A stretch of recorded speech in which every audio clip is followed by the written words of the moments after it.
So अब यसको tailor सिरिजको बारेमा एकछिन कुरा गरौँ। अब Taylor if A equals to 0 centre चाहिँ 0 बनाउने हो भने अनि z माइनस a को सट्टा z को पावरमा हुने भयो र डेरिभेटिभ चाहिँ 0 मा इभ्यालुएट गर्नु पर्यो। यसलाई हामीले के भन्छौँ? म्याक्लौरिन्स सिरिज भन्छौँ। टेलर सिरिजमा पढेको थियो नि, सेन्टरलाई 0 राख्ने हो भने त्यो सिरिज म्याक्लौरिन्स सिरिज भन्छ। अर्को कुरा हेरौँ, Taylor series representation of fz around z equals to a contains positive powers of z minus a. That is, n is positive, so that z minus a power n is contained in the numerator. भने चाहिँ यो z minus a भने न्युमरेटरमा मात्रै छ, कुनै power डिनोमिनेटरमा छैनन् भन्न खोजेको है। सबै पोजिटिभ पावर मात्रै, z minus a को पोजिटिभ पावर मात्रै कन्टेन गर्छ यसले भने हो।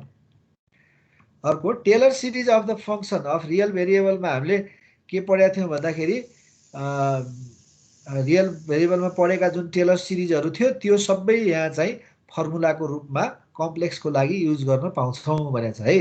Some standard Taylor or Maclaurin series, Taylor series र म्याक्लौरिन सिरिज एउटै हो, एउटा मात्रै फरक छ, म्याक्लौरिन्समा सेन्टर ए इक्वल्स टु 0 हुन्छ, नत्र भने त्यो टेलर सिरिज नै हो। सो म्याक्लौरिन सिरिज रिप्रेजेन्टेसन गर्ने हो भने 1 माइनस जेड को अघि भर्खर हामीले कुरा गरिसक्यौँ। इजेड भने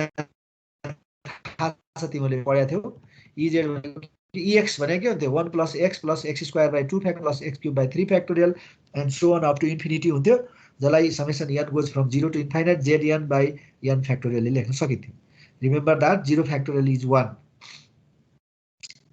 त्यसै गरी कस जेड को कस एक्स को सिरिज पढाएको थियो तिमीले, Taylor Maclaurin series 1 minus z square by 2 factorial plus z 4 by 4 factorial minus z 6 by 6 factorial, that is n goes from 0 to infinite minus 1 power n z power twice n by twice n factorial.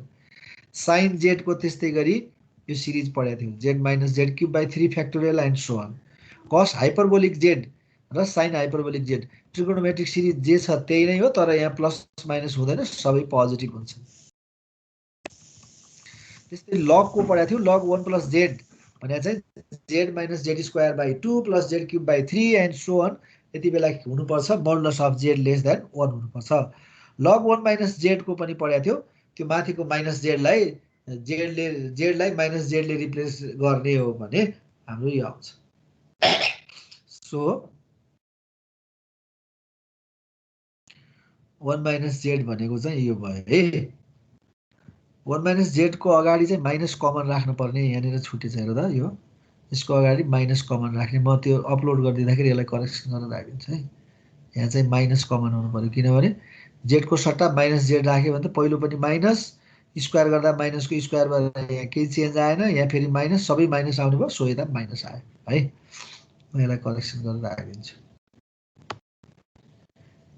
त्यस्तै गरी अब त्यो add गरिदियो भने माथिको दुईटा सिरिजलाई add गर्ने हो भने एउटा चाहिँ पोजिटिभ हुन्छ, एउटा नेगेटिभ क्यान्सल भएर जान्छ, बाँकी बचेको चाहिँ 2 times z plus z cube by 3 5 by 5 plus and so on हुन्छ।